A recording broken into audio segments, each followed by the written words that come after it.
Well, good evening, storytellers and story listeners. This is the South Sound Story Guild's February 14th, Valentine's Story Swap. Now, that probably means we're going to talk about a lot of love, but I don't think so. We're going to have some different stories. I think one person might have a little bit of a love story. So what we're going to do is start off with first the opening teller, who is my buddy Jerry Bundell here.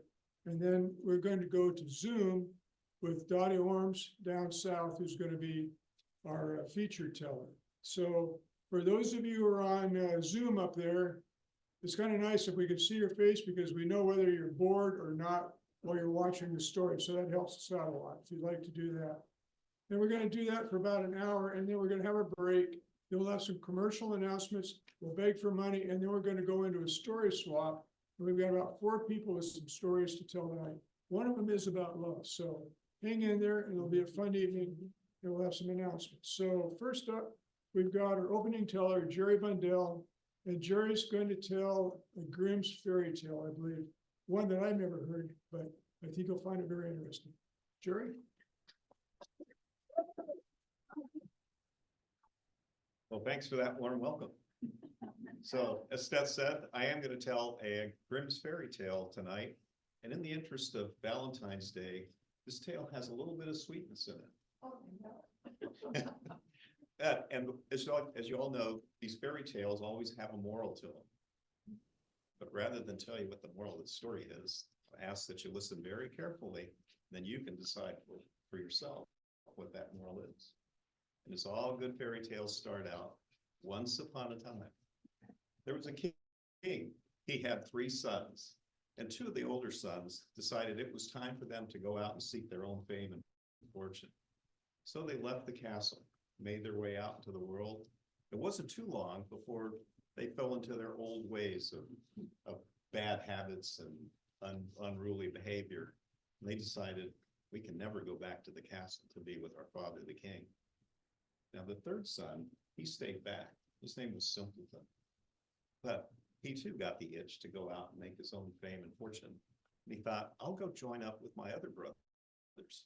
So he packs some clothes and takes some money and off he goes. And after a little bit of time, he finds his 2 older brothers and they greet him with contempt and disdain. They say, Simpleton, we who are so wise and worldly have trouble making it out in the world. How is it that you think you can be successful? But he prevailed, he stayed, and the 3 of them traveled together. They came to the edge of this forest.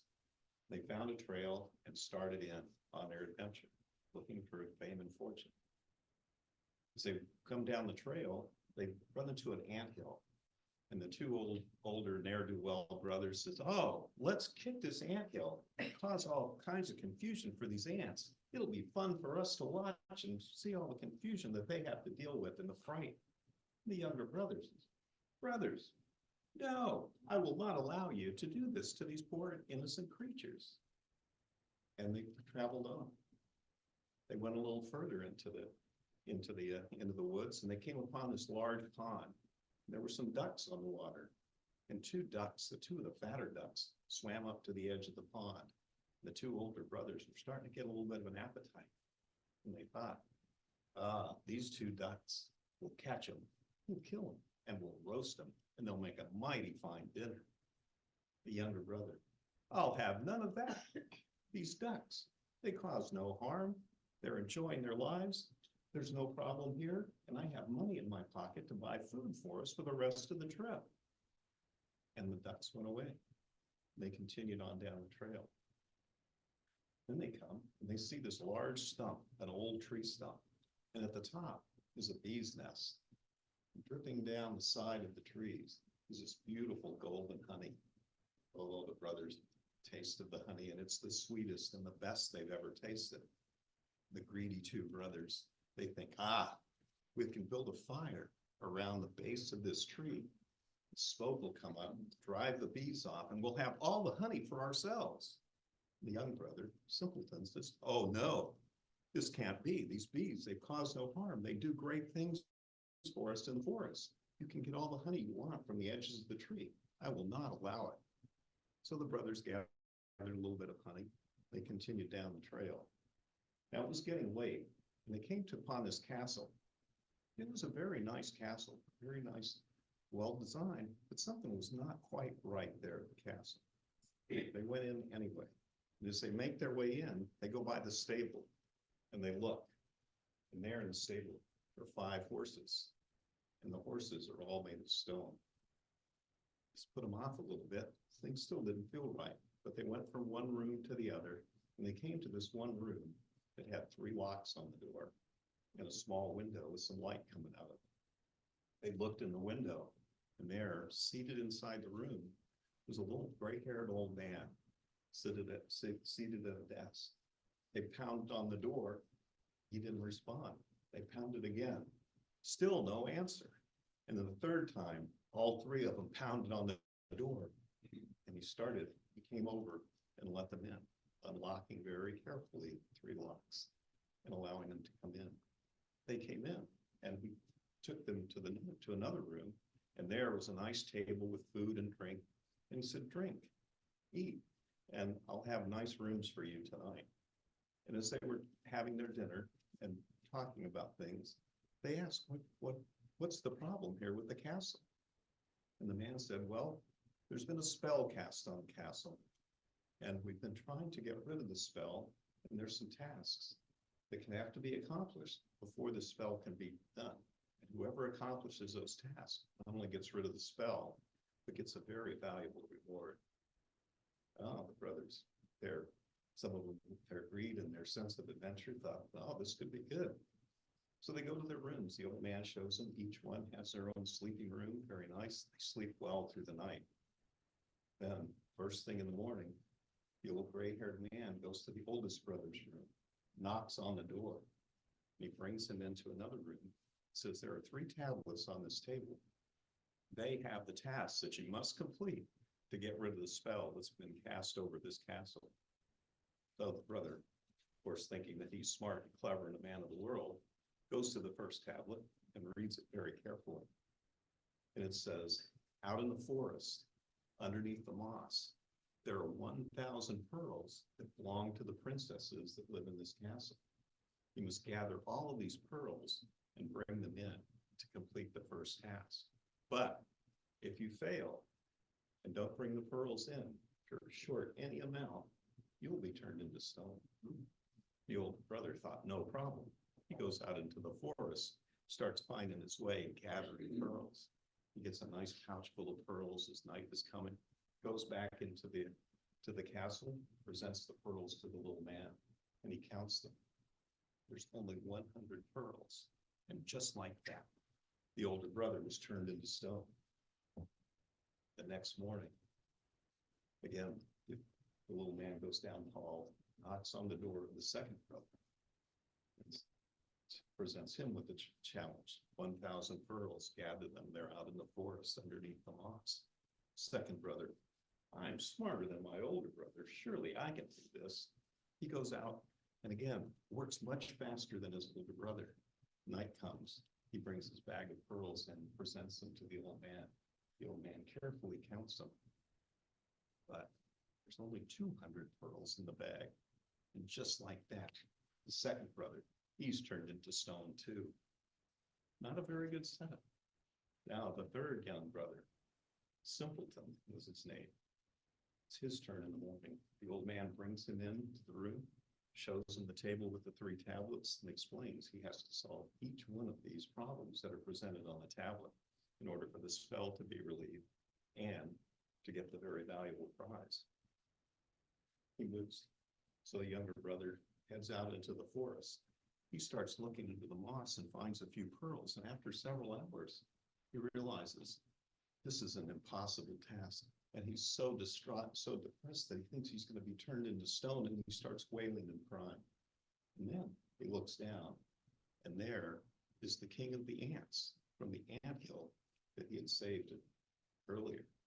And with him were 5,000 worker ants. The king of the ants asked him, what's the problem? And he explains, 1,000 pearls underneath all the moss. I have to gather those before night and return them to the castle so that I can help relieve the spell. And he answered, no problem. He dispatches all his workers. They go out, they gather all his pearls. He has this big bag of pearls, takes them into the little man. He counts them carefully. 1,000 pearls exactly. He gets to move on to the next task. Now, the second task. I can't remember what it was. Oh my. And the second task is he has to recover the key to the bedroom, to the princess's bedroom. But the key is out in the pond, in the deep water. So the young man carefully makes his way to the pond and thinks, I can swim carefully. I'm a good swimmer. I should be able to find this. As he gets to the pond, he realizes how big it is, that the water is very cold. About this time, the two ducks that he had met earlier come swimming up. And they ask him, is there anything that we can do to help you? You've spared our lives. Certainly we can repay the favor in some way. And he explains, there's a key in the bottom of the pond that I must retrieve in order to lift the spell. The ducks swim, they make their way down. They remember where the key was, come back, presents it to Simpleton. He goes to the old man, presents the key. The old man looks at it and says, yes, indeed, this is the key to the princess's bedroom. You're almost done with the tasks. But the third task would prove to be the most difficult of all. He goes and he reads the tablet. And the tablet says, the king has 3 daughters. They look exactly alike. 3 beautiful young women, different ages, but they all look alike. Your task is to figure out which one is the king's favorite. The king's favorite is the youngest daughter. Now, the young women were preparing for bed. And one of the things that they always enjoyed doing before they went to bed was having some sort of a sweet treat. Now, the oldest daughter, she preferred brown sugar. She would take a small lump of brown sugar, put it in her mouth, savor it before she went to bed, and it made her so content, happy, and quite satisfied. Second daughter, her preferred treat was syrup from the trees, the maple trees that grew in the forest. She took a little spoonful of the maple, put it on her mouth and savored it. And she too went to bed quite happy. Now the third daughter, the youngest, the favorite of the king, her favorite treat was golden honey. She took a spoonful of the honey, put it in her mouth and let it slowly melt and savored it. Enjoyed the flavor so much, put her in the right frame of mind to get into a nice deep sleep. So that time, Simpleton is allowed to go into the room. He opens the door, and there are these 3 identical, beautiful princesses, fast asleep. They look alike, they're dressed alike. He's trying to figure, how is it that I can figure out which one of these 3 might be the youngest princess? About that time, he hears a buzzing, and in comes the queen from the hive that he had spared. She lands on his shoulder. He explains that he has a problem here, and he's trying to figure out which one of the 3 is the youngest daughter. Queen Bee thinks for a moment. Says, I too can help you. And she takes off and she flies. She flies around the room. She lands on the lips of one of the daughters, spends some time there, flies to the next one, lights on her lips, spends a little bit of time there. Then she moves to the third one. And again, the same thing, lights on the lips of the daughter. And she flies around the room. She lands on the headboard of the daughter, signals to Simpleton. Simpleton tells the little old man, there is the queen's youngest daughter. And sure enough, he goes over, awakens her, and she says, yes, indeed, I am my father's youngest daughter, and I am his favorite. At that time, the spell was immediately lifted. All the characters that had been turned into stone from failures before came back to life. The castle brightened. The king, he was so happy, he came into the room and said, young Simpleton, the prize for breaking the spell is the hand of my young daughter in marriage. And as you can guess, they went on to live happily ever after.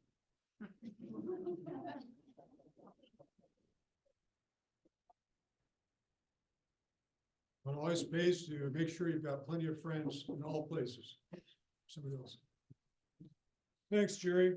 Well, now we're going to go to our featured storyteller, Dottie Orms, who is down in Ashland, Oregon, I believe, and is a friend of Sandra's. They worked together on a few story events in the 90s. And Dottie's also been featured at the Mariposa and the Sierra Story Times and Stories by the Sea Festival in Newport, Oregon. So if you'd all like to turn your attention to the screen, here's Dottie Orms with the story for us. All right. Hello, everyone. Yes, I am coming to you from Ashland, Oregon, and I'm so thankful for the South Sound Storytelling Guild for having me here as a featured teller. It's such a wonderful time that I've had when I have come up there. I wish I were there right now. You're all so inspiring. And I do have two stories to tell on Valentine's Day. They're rather unusual for Valentine's, but I would say they have just about every kind of love in them. Self-love, family love. They're both have to do with Chile in South America. The first story was collected in the mountains of Chile. It was collected orally by a man named Pino Saavedra, who was a folklorist. And it was collected back in the mid-1950s, about 1957. And it is a folk tale, but it is much older than 1950s. It actually goes all the way back historically to India, to the Panchatantra. And then it obviously, the stories migrated from India, went up to Europe, and then the conquistadores brought them over, and which is how the stories moved through the world, as we all know. And the Chilean culture adopted and adapted the story.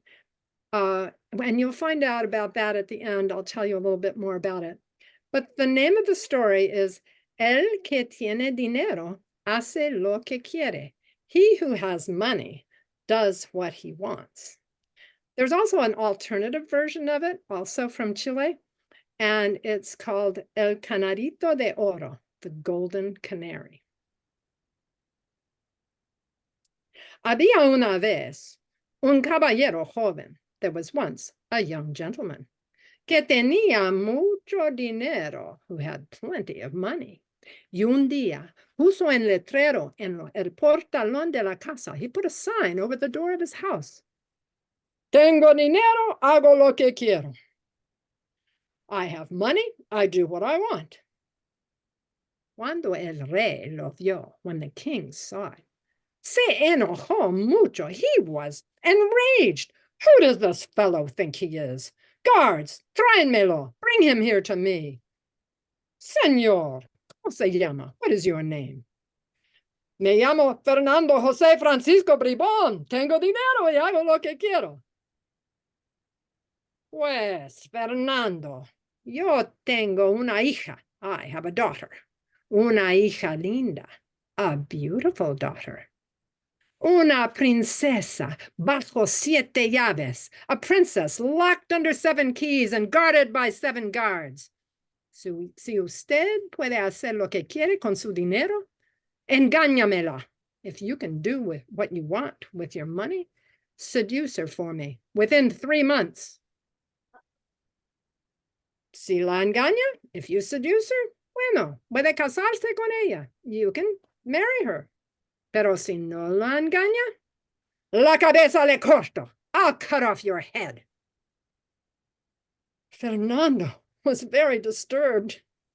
How was he going to seduce a princess who was locked under 7 keys and guarded by 7 guards? Ay, carajo, es imposible. It's impossible. Voy a morir. I'm going to die. Después de un mes, after 1 month, Fernando was very depressed. Y después de 2 meses, after 2 months, Fernando cayó enfermo. He got sick, really sick. Pero llegó una buena vieja. Along came a good old lady, his old nurse from when he was a boy. Patroncito, ¿estás enfermo? Are you sick? Sí, voy a morir. I'm going to die. Oh, ¿qué pasa? El rey va a cortarme la cabeza si no logró engañar la princesa. The king's going to cut off my head if I don't take the princess to bed. Oh, ¿ese es un problema? This is a problem? Sí, ella estaba bajo 7 llaves. She's locked under 7 keys and guarded by 7 guards. Oh, voy a morir. El dinero no me sirve de nada. My money doesn't do me any good. Oh, patroncito. No, no problema.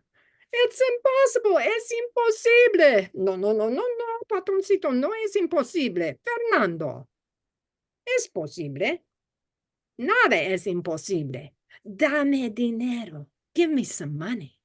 Para hacer un canarito de oro. To make a golden canary.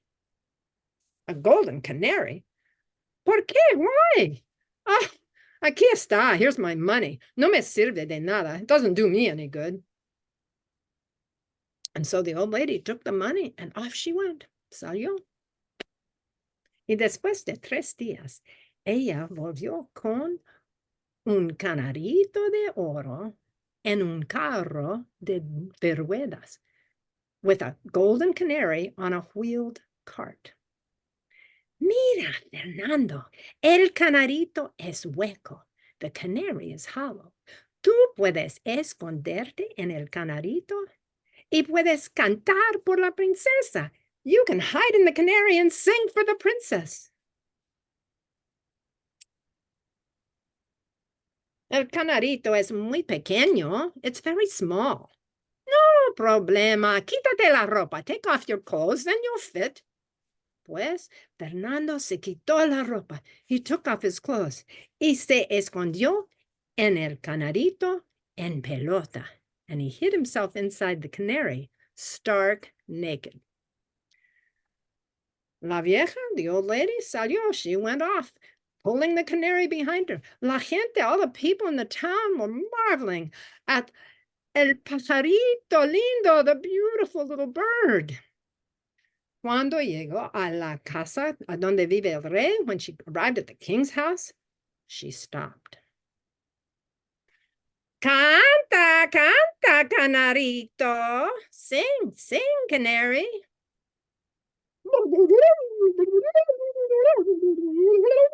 Ay, oh, la princesa, oye. Oh, papá, papá, quiero una tonada más. I want to hear another tune. Bueno, hija. ¿Cuánto cuesta, vieja? How much does it cost? 100 pesos, rey. The king handed over the 100 pesos. Canta, canta, canarito. Sing, sing, canary. Oh, papá, papá, quiero el canarito toda la noche. I want the canary all night long. Bueno, hija, ¿cuánto cuesta? 500 pesos, rey. The king handed over the 500 pesos, and the guards took the canary to the princess's bedchamber. La vieja salió, the old lady left. Pero recuerda, volvió mañana. She's coming back tomorrow to get her canary. Esa noche, that night, cuando la princesa estaba sola, when the princess was all alone, Fernando salió del canarito. Fernando came out of the canary. La princesa quedó asombrado. She was amazed. Nunca había visto un hombre en pelota. She'd never seen a naked man before. Oh, ¿quién eres? Who are you? Fernando José Francisco Blimón. Tengo dinero y hago lo que quiero. Y también soy un regalo de Dios para ti, princesa. I am a gift of God for you. princess. Quiero mostrarte cómo jugamos en el cielo.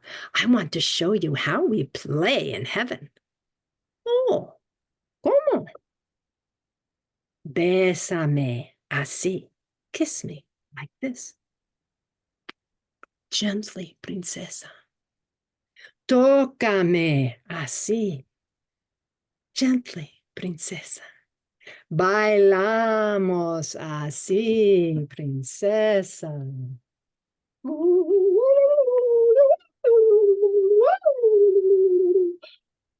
La princesa era una estudiante brillante. She was a brilliant student. And the two of them danced all night long. But al día siguiente, the next day, la vieja volvió, she came back. Pero la princesa le rogó a su papá. The princess begged her father. Oh, papá, papá, quiero el canarito una noche más. Bueno, hija, 500 pesos, rey. Y al día siguiente, the next day, lo mismo. Same thing happened. But by the morning of the third day, Fernando estaba agotado. He was exhausted. Y le rogó a la vieja, por favor, llévame a casa. Please take me home. And she did. Pero al día siguiente, la princesa le rogó a tu papá. Papá, papá, quiero el canarito otra vez. I want the canary again. Quiero el angelito. Angel? What angel? Quiero el hombre en pelota. Naked man? What naked man? Fernando José Francisco Bribón. Tengo dinero. Tiene dinero y ya sabe cómo quiere. Oh, el bribón es listo. The rascal is clever. Nos ha engañado los dos. He has tricked us both. Guards, tráenmelo. Bring him here to me. Y dígale, viene vestido. And tell him to come dressed. Bueno, Fernando viene con su ropa de boda. He came in his wedding clothes. Y la princesa y Fernando se casaron. Y la vieja y el rey bailaron. They danced through the wedding. Y todos vivieron felices para siempre. They all lived happily ever after. So, thank you.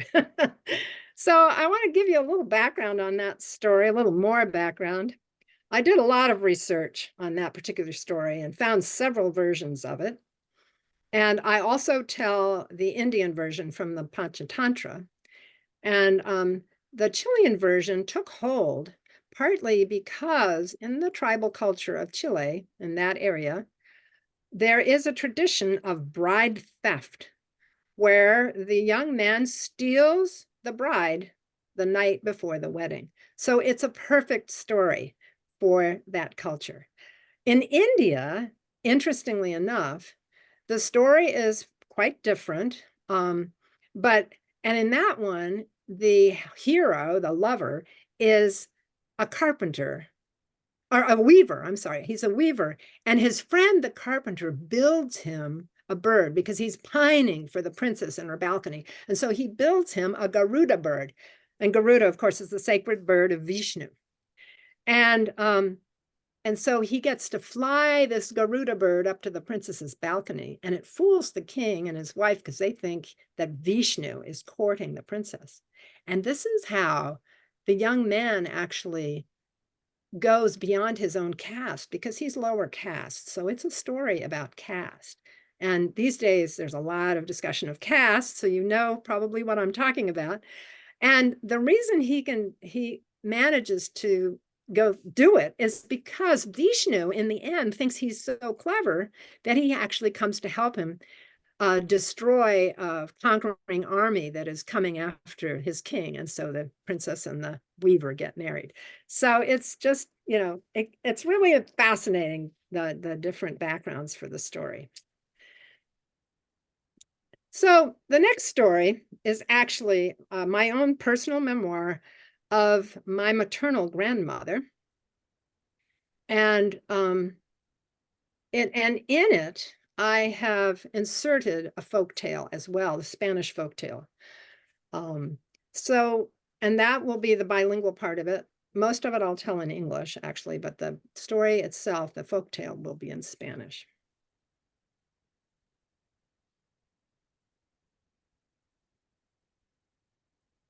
I remember my grandmother through a granddaughter's eyes in fleeting glimpses and childish fantasies. My first memory of her is flowing velvet. You see, when we were growing up, my grandmother lived on a farm in Malino, Oregon, just outside of Portland. We lived in the big city, Washington, D.C.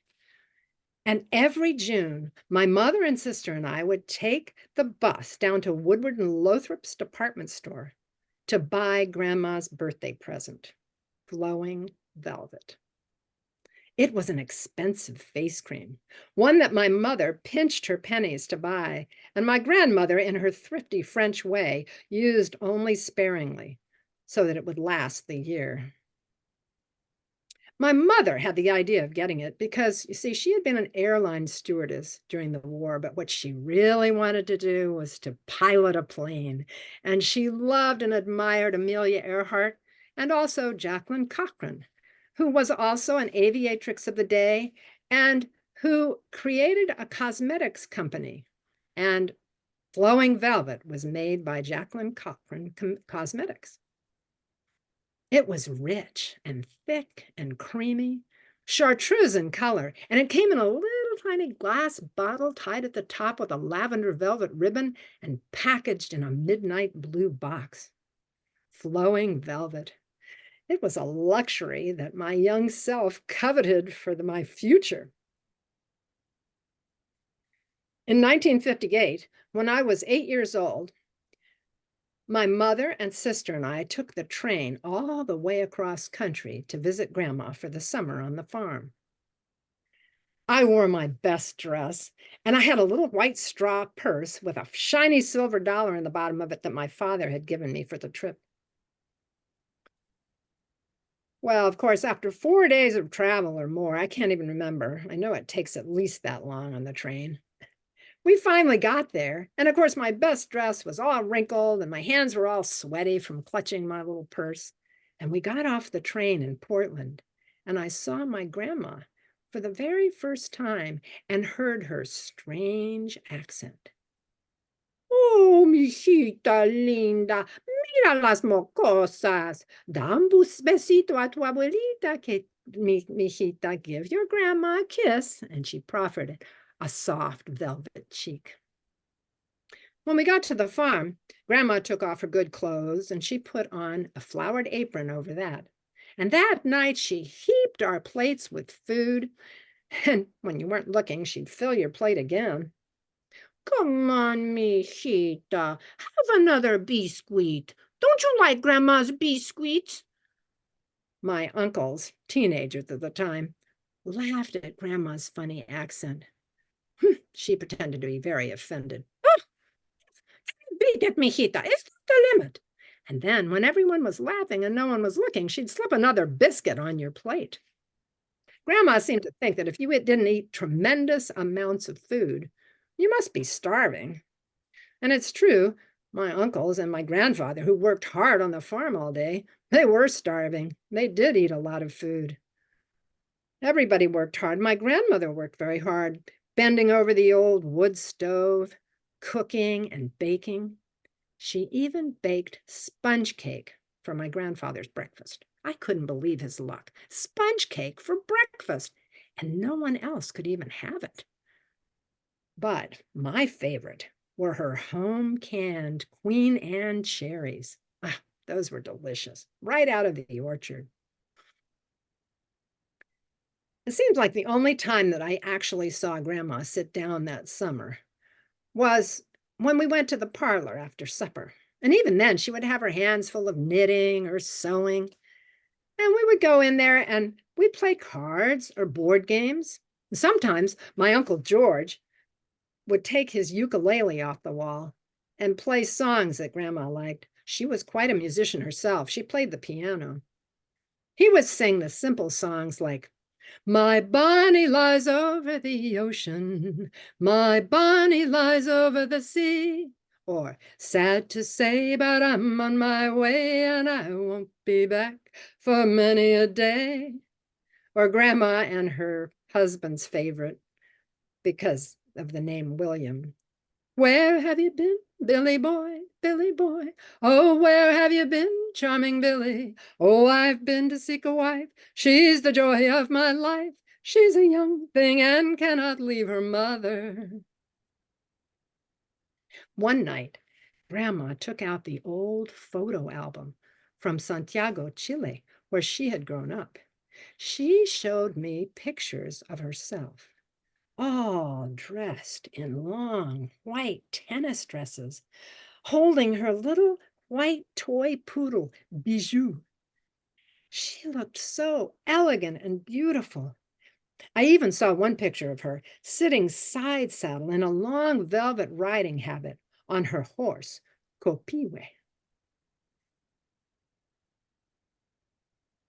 During the days on the farm, I would trail Grandma's apron through the house, out to the barn, to the chicken coop, and right behind us came her pet duck. Quack, quack, quack, quack, quack.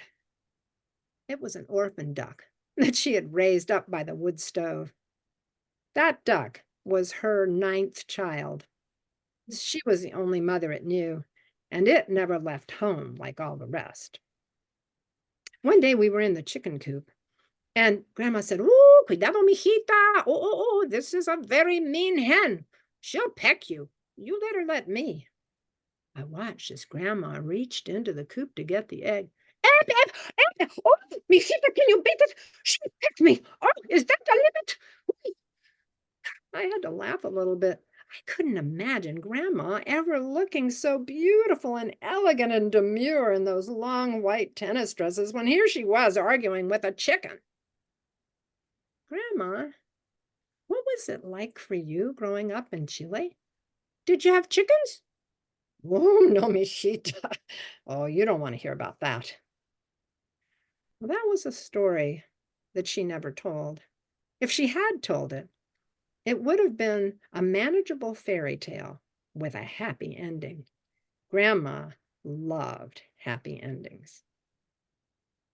But then she got a twinkle in her eye and she said, "I tell you what, mijita, I'll tell you a story. Había una vez, there was once, una mujer que tenía una hija linda pero muy perezosa. She had a beautiful but very lazy daughter. Y ella quería casarla. She wanted to marry her off.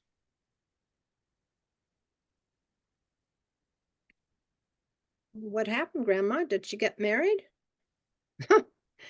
"Mijita." Oh,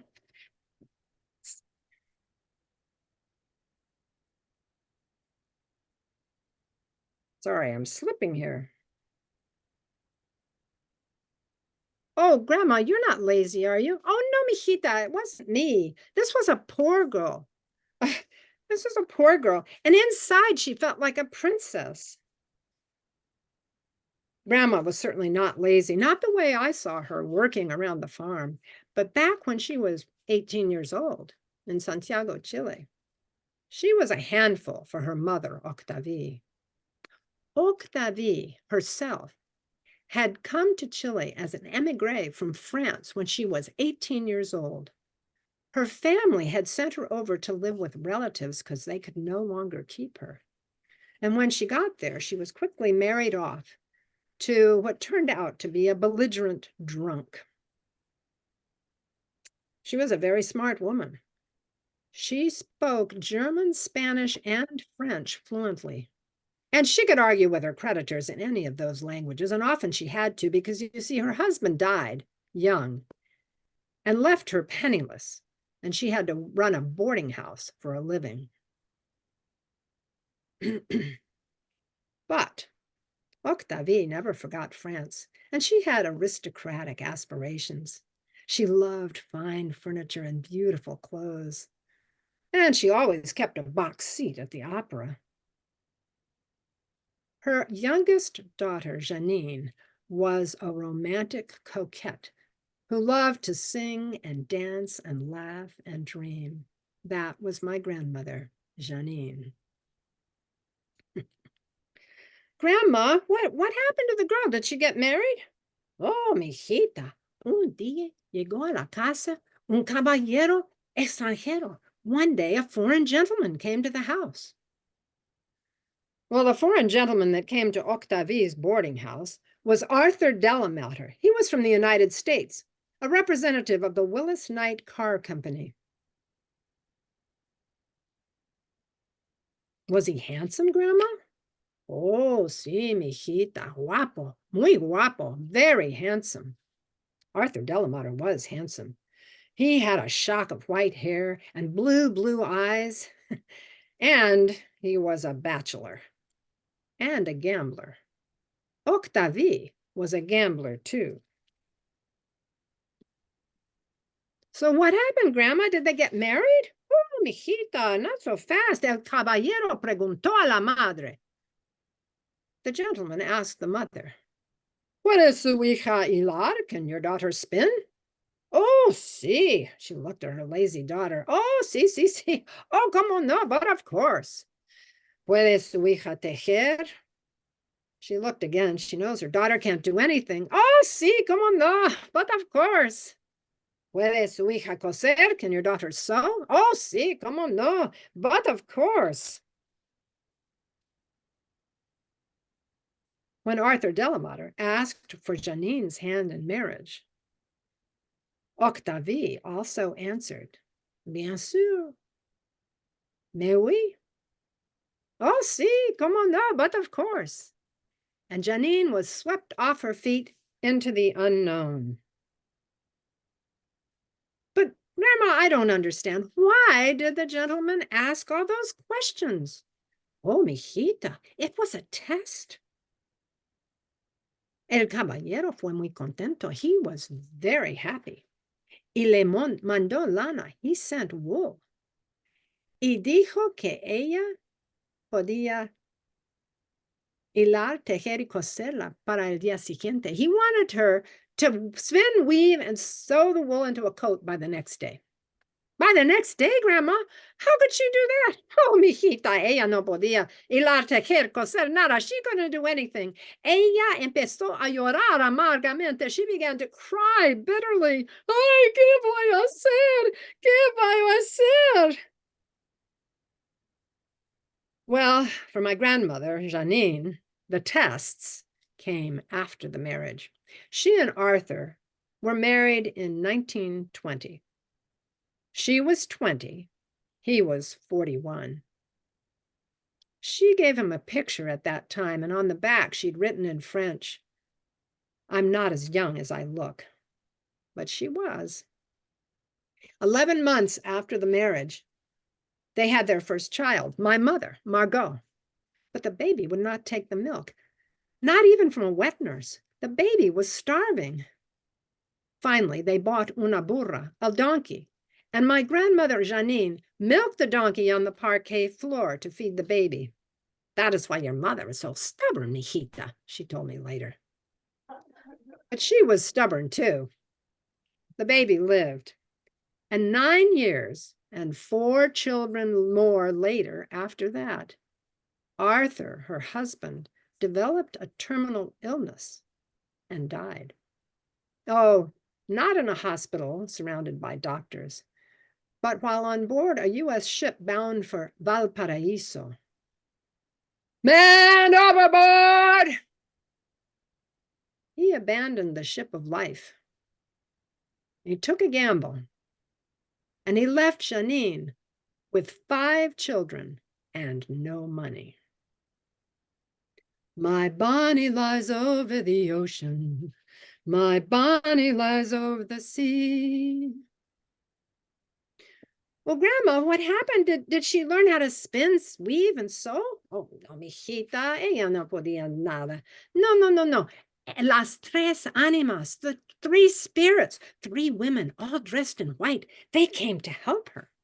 Oh, did they do it? Sí, ellas vinieron a hilar, tejer, coser, todo. They did it all. Oh, well, for Janine, there were no tres animas, no 3 spirits, only her mother to run the boarding house and rule the children with an iron hand, and a couple of maids and a cook. Janine wanted to go and learn stenography so that she could work, but her mother and her brother said it wasn't allowed. And so she stayed in her room and cried, "¿Qué voy a hacer?" and read romantic novels. Well, well, did they get married then? Oh, well, sí. Ella se fue muy contenta. She was very happy because the Tres Animas had helped her so much. She decided to invite them to the wedding. Oh, qué día, qué boda, what a day, what a wedding that was. The next wedding for Janine was in 1936, 6 years after Arthur died. She married a good friend of his, William Beatty, also from the United States. He too was much older, but he promised that he would take her and all of her children to the United States and put all of her children through college. And so she packed her bags and moved from Santiago, Chile to Malino, Oregon. Can she bake a cherry pie, Billy boy, Billy boy? Can she bake a cherry pie, charming Billy? She can bake a cherry pie, quick's a cat can wink its eye. She's a young thing and cannot leave her mother. Well, my grandmother didn't know anything about baking or cooking, and even less about farming. She worked hard. Pretty soon she had 3 more boys to raise and all the chores to do. She worked very hard. Grandma had moved ahead of me on the path, and suddenly the duck put up a terrible noise. Quack, quack, quack, quack, quack, quack. And I realized it was because of this big cat in the path. It was a big golden cat. Her belly was sagging. It was clear that she had had a litter of kittens.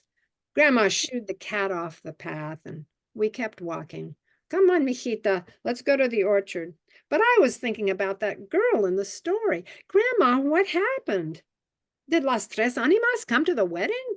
Oh, sí, mijita. Ellas vinieron a la boda. Oh, it was beautiful. La, qué boda, qué día. Oh, pero mijita, qué feas. How ugly they were. Oh, una era jorobada. One was all hunchbacked like this.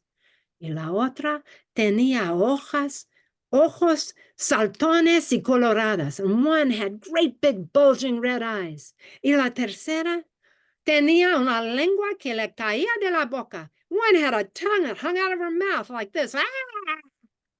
I had to laugh because Grandma was always known for her very long tongue. She had even showed me she could touch the tip of her nose with her tongue.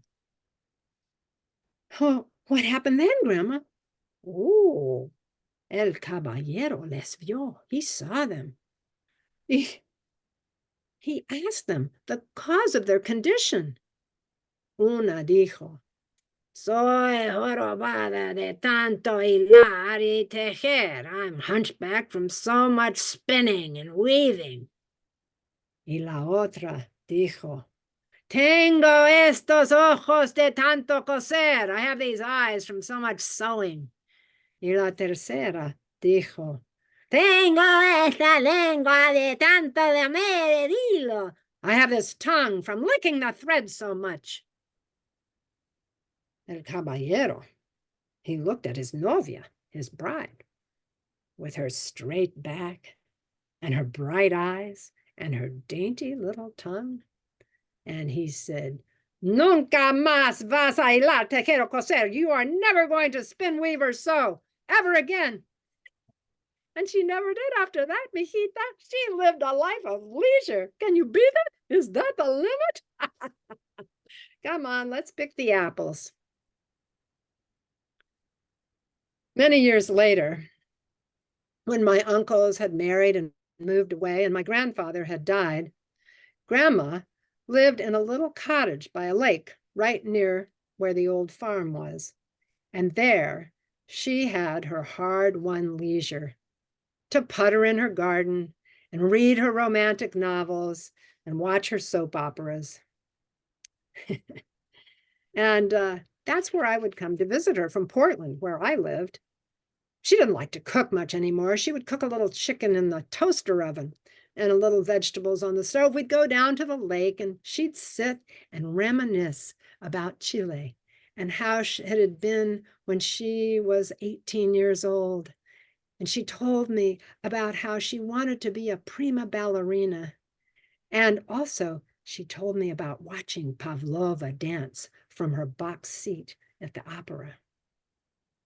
Sometimes we'd just go in the house and she'd play the piano. She was very good on the piano, over which hung a portrait of her chosen hero, Napoleon. She would sit and play the Marseillaise, Allons enfants de la patrie, or sometimes she would just play a Strauss waltz. And then in the middle of it, she'd leap up from the piano and dance around the room, waltzing and humming in a high soprano.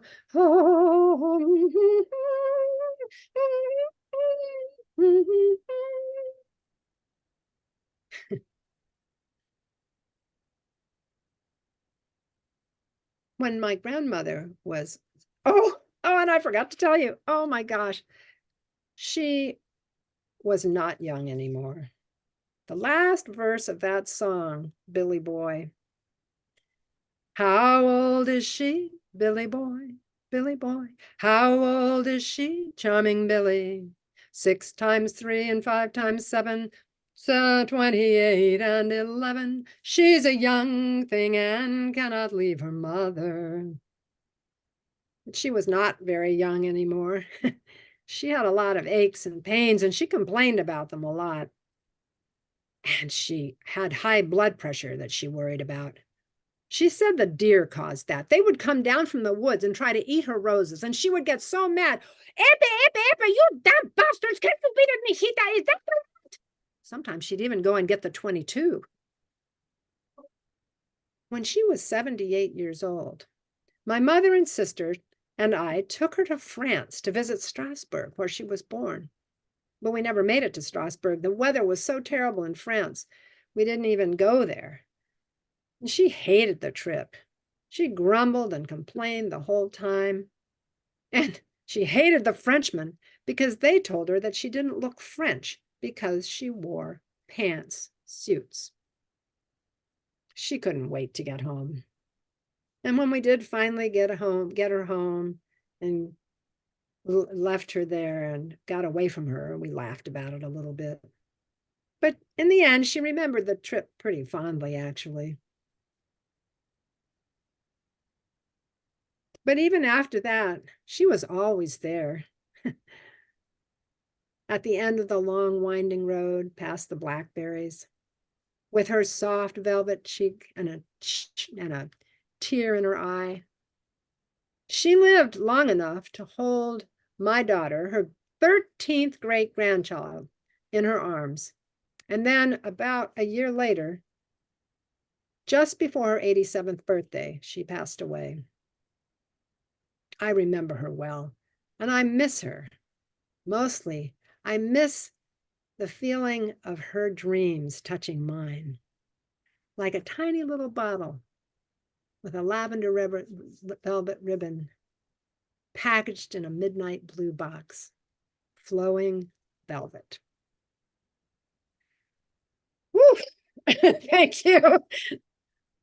I have practiced. I've been working on this story for a month. It's so hard to keep it all together. So thank you so much for putting up with my lapses.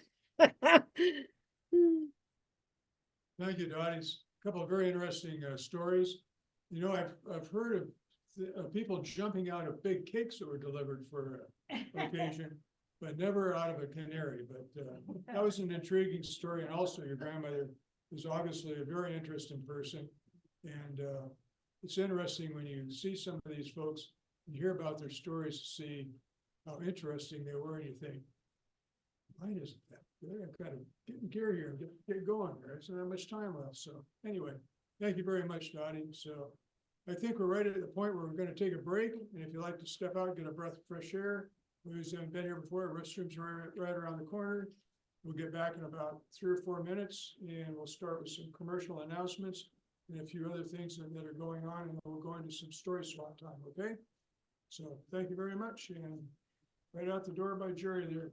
Jerry. Okay, well, welcome back. And we'll start with a few commercial announcements. The South Sound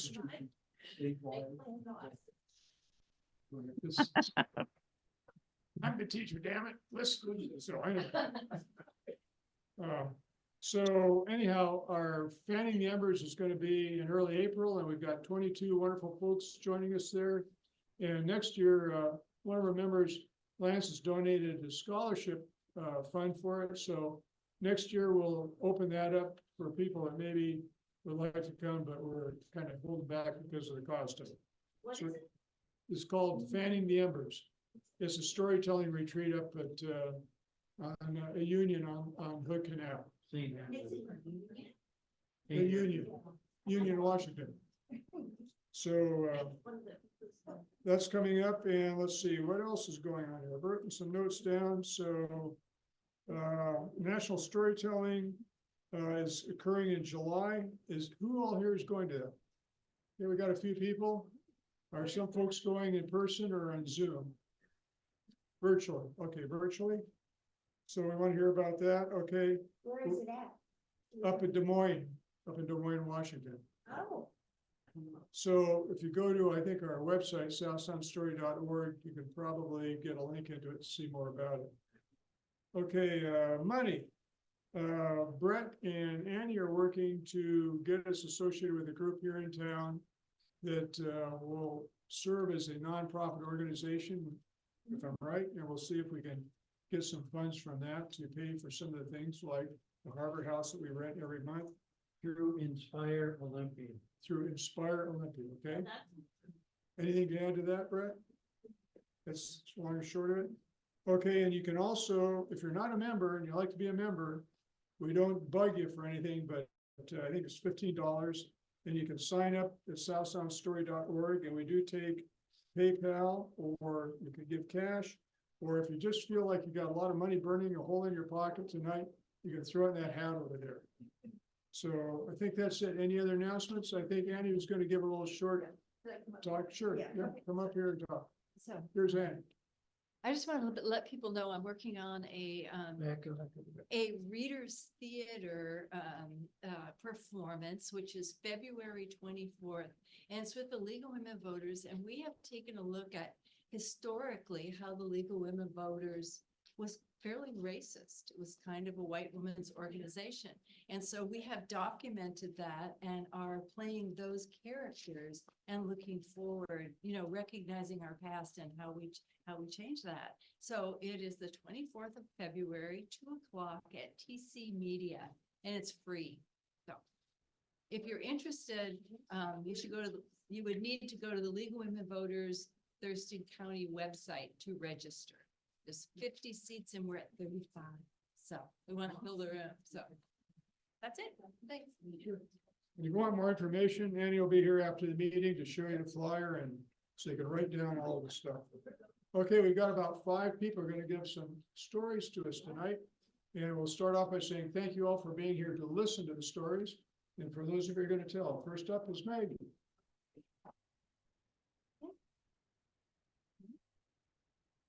This is a story that comes from Ghana in West Africa, and it's about eagle and turtle.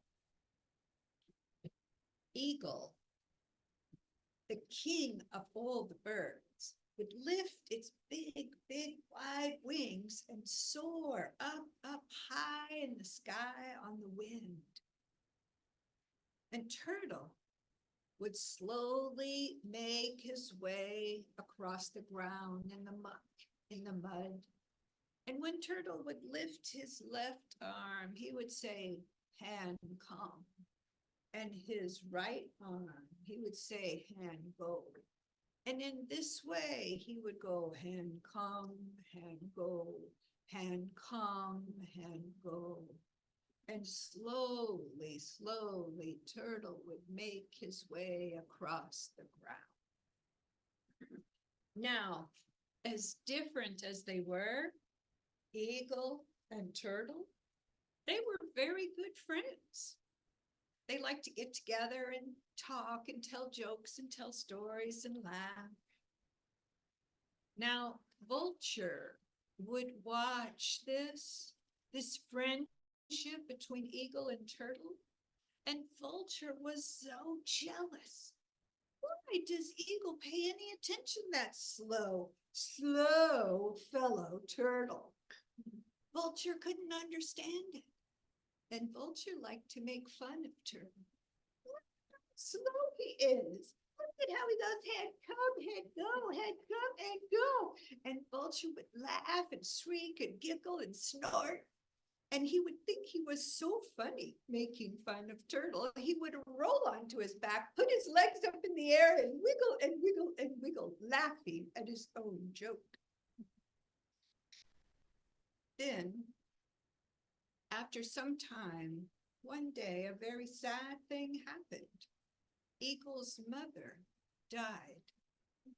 And in this place, in this time, it was the custom to have a mourning for the departed.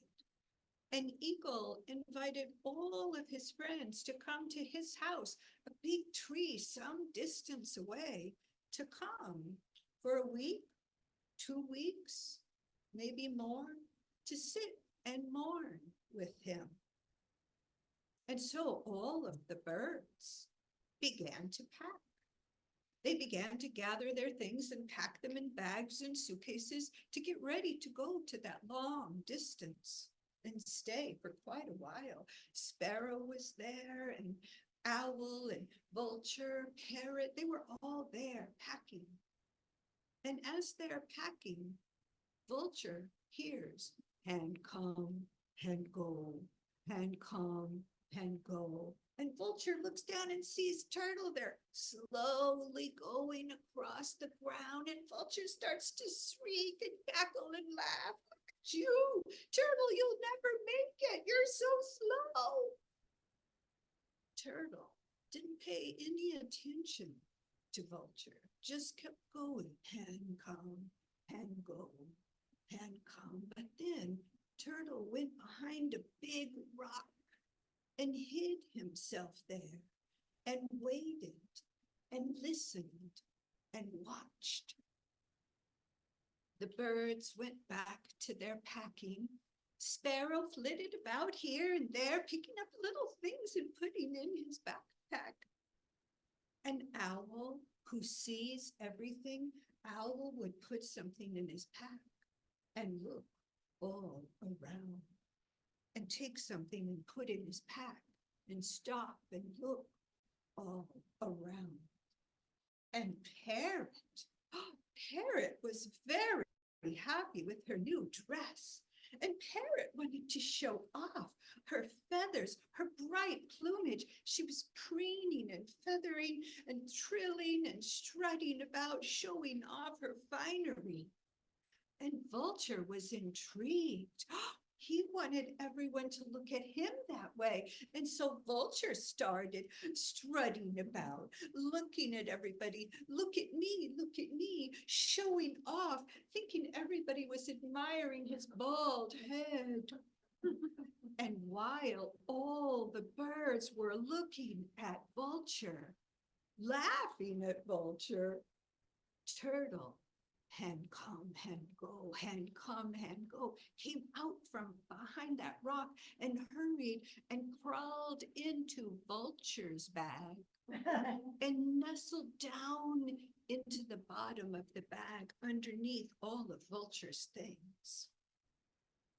Finally, all the birds finished packing and they grabbed up their backpacks, their suitcases and their bags and lifted their wings and they flew off to that distant tree, the big tall tree with the wide, wide branches where Eagle lived.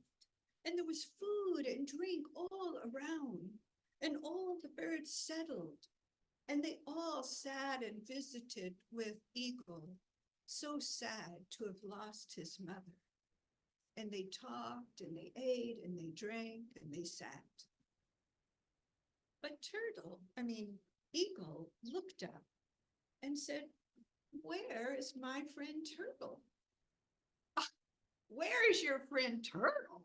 Vulture just laughed and cackled. Turtle's never gonna make it. He couldn't even make his own mother's funeral. Look, he's so slow, he's so slow, he's so slow. And Vulture, just laughing and laughing and laughing, cackled and snorted and giggled and rolled onto his back with his legs wobbling in the air. And while everybody was watching Vulture and laughing at him, Turtle crawled out of the bag and come and go, and come and go. And Eagle was so glad to see Turtle. And Eagle and Turtle sat and talked. And all of the other birds laughed at Vulture, how silly he was, for they knew that Vulture was the butt of his own joke.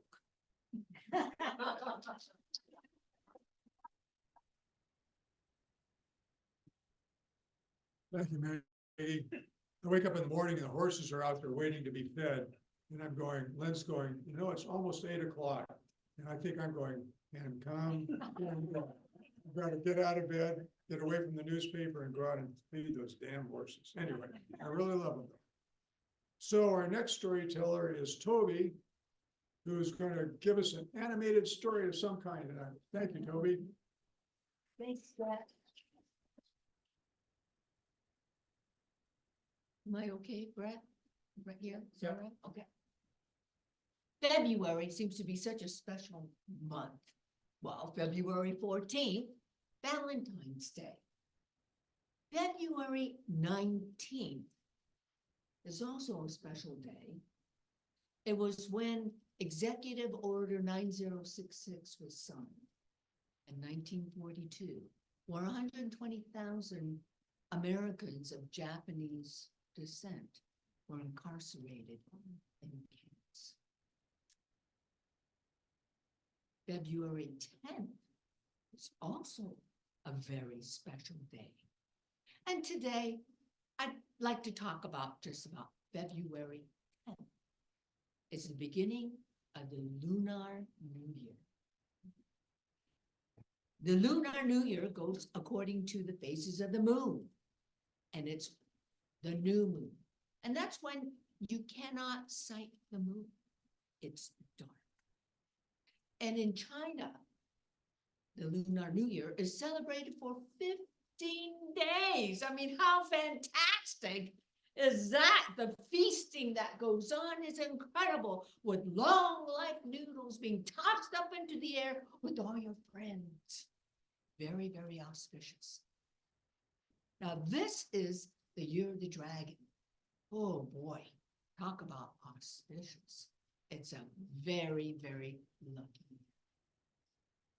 Now, the year of the dragon is just part of 12 animals that make up this animal horoscope.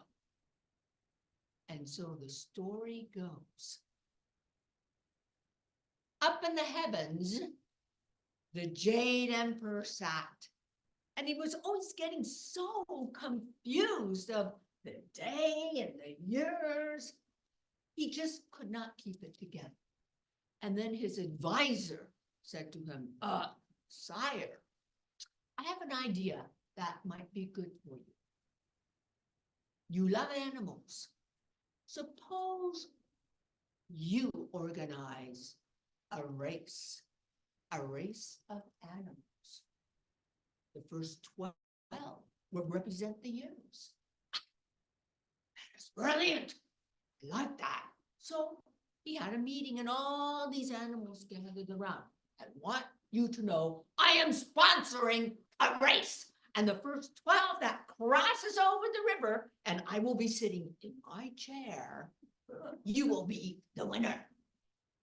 And so the animals took off and they were very excited. Oh, they were getting in shape and, lifting weights and running and sprinting around here and there. Where there were two very, very good animal friends, buddies, BFFs. It was the cat and the rat. They did everything together. And the cat said, buddy rat, you know how I love to take cat naps. The day of the race, if I should fall asleep, please wake me up so we can do the race together. No problem, my friend cat. I will wake you up. Well, the day of the race arrived, and there was that cat. Fast asleep. The rat left. And off he went towards the river where he saw a big, healthy, strong ox, just ready to start swimming that river. Now the rat asked the ox, excuse me, sir, I'm not a very good swimmer. Do you mind if I hop on your back? "Oh, of course, please, get on my back." And that ox started to plow through that river, the heavy currents, and he could see the Jade Emperor on the chair. And he was just about to set his foot on the sand when that rat jumped right off the back. And the rat was number 1 in the calendar year, and the ox number 2. The ox was a good-humored fellow. Oh, it's okay, rat. You be number 1. So the 3 of them are watching. Who's going to be next? Hey, look over there, crossing the river. Strong and mighty strides. It was a tiger. Oh, the tiger swam and he got on the beach and shook off all the. Oh, the water is very cold, sire. That's number 3. So all of them are looking. Hey, look! I see a raft. Do you see that raft coming over? Yes. And up, the raft finally arrived, landed. There was a rabbit. Oh, I am so fortunate. I was stuck in the weeds and there was this gust of wind that dislodged me and I was able to land here. Good luck to you. Finally, behind the rabbit came the dragon. The dragon was flying and swimming. And when he finally arrived, the Jade Emperor said, Dragon, I am surprised. I would have thought you would be way ahead of the rabbit. Well, sire, this is what happened. I was swimming and flying in the air when I heard this. And it was a village that had caught on fire. So I sucked up all the water, and as I was flying, spread it out, and the fire went out. Then as I was flying, I saw this poor creature on a raft stuck in the weeds. It was a rabbit. Well, poor thing. So I took in a breath of air and gave the raft a push. The Jade Emperor was impressed. Dragon, you are extra special. Your year will be very auspicious. Whoever is born on the year of the dragon will have extra luck. And it is true to this day. Now they're all waiting. Who is next? Who is next? And then they saw this beautiful white creature just swimming. It was a horse. The mane was flowing back and forth, and the horse was so proud and arrogant, and it stepped its foot right on the beach when from its ankle came the snake. The snake beat the horse, and the snake, so there. But the horse was not very gracious. The horse was angry. How dare you?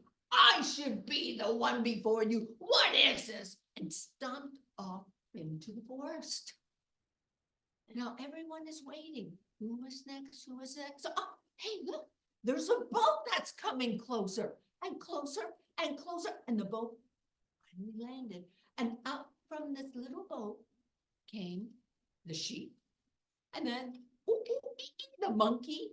And then the rooster. All three of you together came on this boat. Oh, yes, sire. Teamwork, you see. It was the sheep's idea to get the reeds together, and the monkey helped us put it together. And then the rooster, well, he helped us shove and push and roll this boat. Oh, and how? Very good. I'm impressed. Teamwork.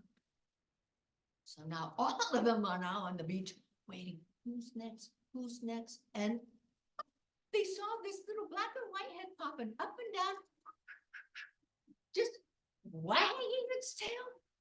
That was the dog. And the dog shook itself. And the Jade Emperor said, dog, you are a very good swimmer. Again, I'm quite surprised you didn't come here earlier. Oh, sire, I really had good intentions, but I saw this beautiful mud puddle. I could not resist. I went in and I just wallowed in it. Oh, it was just lovely. And then I realized, oh, the race. And so here I am. So that was number 11. There was one more. Everyone is anxiously waiting. Who is it going to be? What animal is it? Could it be the cat or maybe the elephant and then there they saw this little pink blobby thing bopping, bopping, bopping across the river. And finally shook itself. It was the pig. Oh, I'm glad I made it. Didn't I, sire? Oh, yes, pig, you are number 12. You just made it. Oh, sire, well, you know, again, like the dog, I had good intentions. And I was walking along when I could smell the delicious aroma of steamed dumplings at a restaurant. I just could not resist it. I sat down and ate 10, 20. Oh, and after that, oh, my tummy was so full. Well, of course, I had to have a nap. So I took a nap and I woke up. The race. And so I tried to walk as fast as I could into the river. And here I am. So the emperor looked at all the 12 animals. Congratulations. From now on, each one of you will represent a year. And the Jade Emperor was very pleased with himself because from that day on, he never forgot what animal, what year. Thank you. Well, so you learn something every day, and I've often wondered, how did they come up with all of those disparate animals? I think we've got Ann Penfound's up next. Ann, you said your story's about 12 minutes. Are you up there? Anne, See Ann up there anywhere? Anne was there. Hi, I'm here. Hi, Ann. Okay, Hello. sure. We're just gonna launch into your story real fast here talk real fast because we got about 10 minutes left. So no, anyway, tell your story. We're gonna run over time just a little bit tonight, folks, okay? Yeah. And we'll get John next time.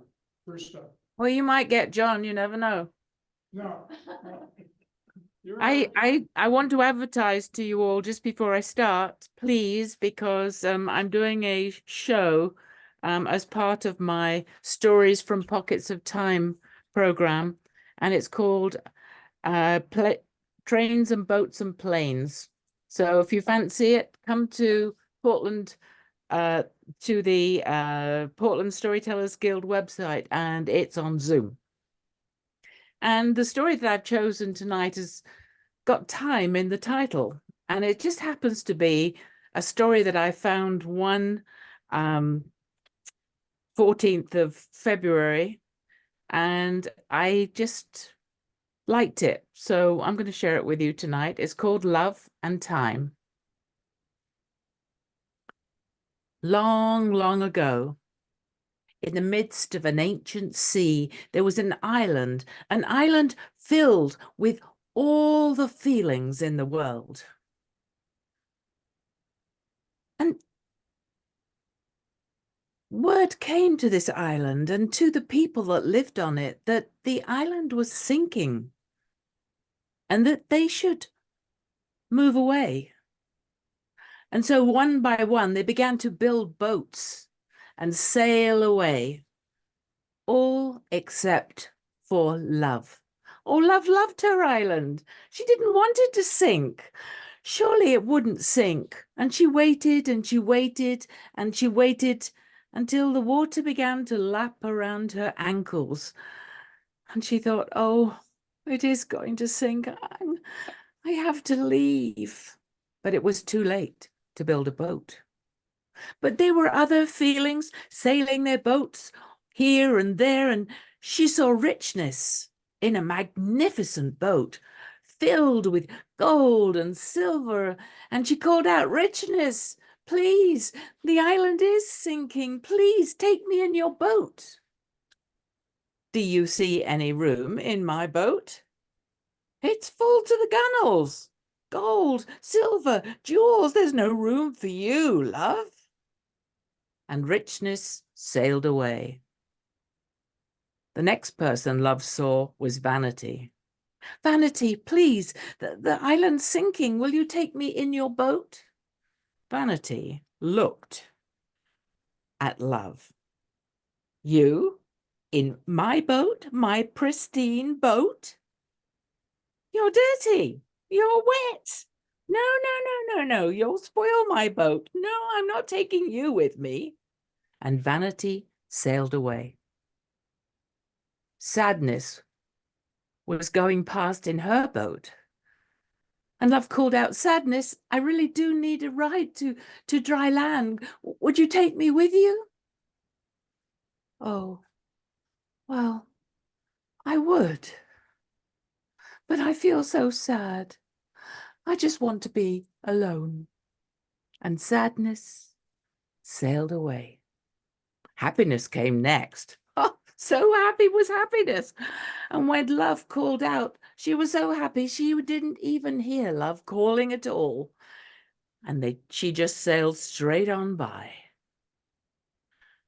By now, the water was up to Love's knees, and she despaired. She just knew that she was going to drown. But then she heard a voice calling her. "Love, Love, Love, come, get on my boat." And so Love climbed aboard the boat of an elder, and she was so pleased to be saved. And the elder took her to another island and dropped her off, and she'd been so happy about being saved that she hadn't asked who'd saved her.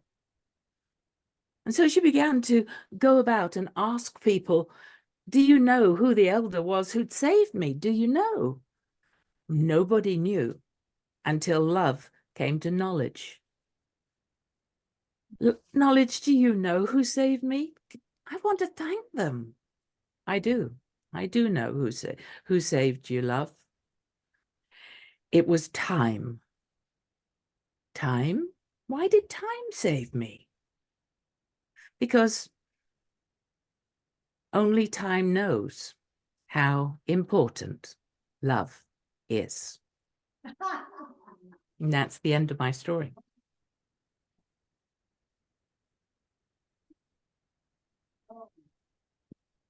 Well, thank you, Anne. Anne always tells great stories, and we love to have all those people on Zoom tonight. And Dottie, thank you for being our feature teller, Jerry for being our opener teller, the rest of you for contributing your stories, and especially to all of you who listened to these stories. So we couldn't do it without you. So otherwise we'd be talking to ourselves. Anyway, thank you, and we'll see you on the second Wednesday of next month, right here. We're running at our normal time though. We'll be starting at 6 o'clock with stories. So thank you. All right. Thank you. Thank you.